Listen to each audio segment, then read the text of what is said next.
मंत्री जयकुमार गोरेंविरोधात हक्कभंगासाठी अध्यक्षांचे भेट घेतली, मात्र ते मुख्यमंत्र्यांद्वारे दबाव आणत असल्याचा आरोप रोहित पवार यांनी केलाय। तर मुख्यमंत्री देवेंद्र फडणवीसांनी विधानसभेत बोलताना सुप्रिया सुळे आणि रोहित पवार गोरेंना अडकवण्याच्या कटात सहभागी असल्याचा आरोप केलाय। त्याचबरोबर सीडीआर समोर असून त्यावर योग्य कारवाई करण्यात येईल असंही मुख्यमंत्री यावेळी म्हणाले आहेत।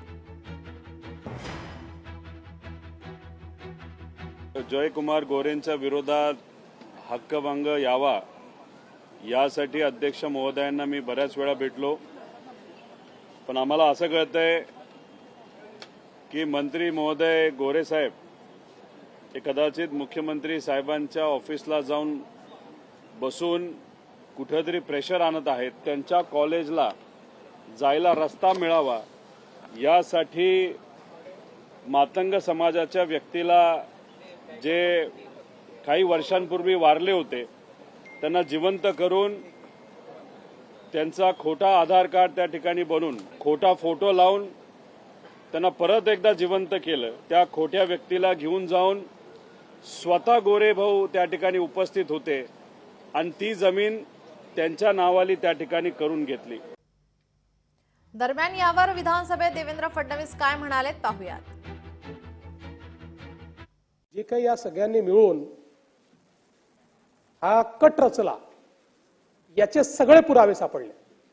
यांचे व्हॉट्सअप कन्व्हर्सेशन सापडलेले आहेत, यांचे 150 फोन आहेत, ते फोन सगळे सापडलेले आहेत आणि कशा प्रकारे कट रचला हे लक्षात आलेलं आहे।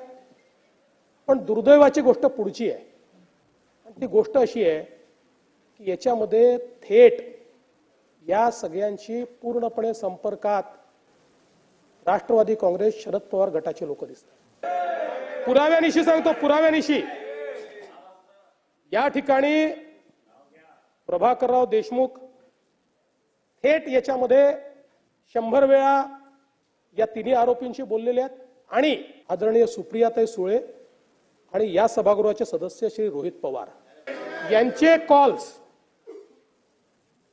तुषार खरात आणि यांच्या विरुद्ध जे व्हिडिओ केलेले आहेत ते व्हिडिओ केल्यानंतर त्यांनी यांना पाठवले आहेत। पण उत्तर मी तुमच्यावर आरोपच केलेला नाही, आता याची चौकशी होईल।